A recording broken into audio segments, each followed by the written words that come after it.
Hey guys, welcome back to TechMan. Today, let me show you how to use LiveSpouse app. Looking for a fun and unique way to stay connected with your partner? Here's how to use LiveSpouse app, a platform designed for couples to link up and control compatible smart devices remotely. Start by downloading the app from the Play Store or App Store. Register and log in. If you're new, tap Sign Up. Choose your gender carefully, since it can't be changed later, and fill in your nickname, birth year, and photo if you'd like. You can even turn on anonymous mode to hide your profile from other users. Once inside, tap the plus sign on the home page to connect with your partner or link your smart device using the device ID.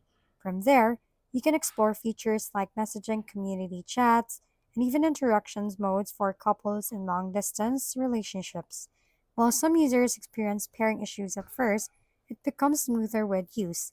Love Spouse is free to download and available on both iOS and Android, with optional premium upgrades.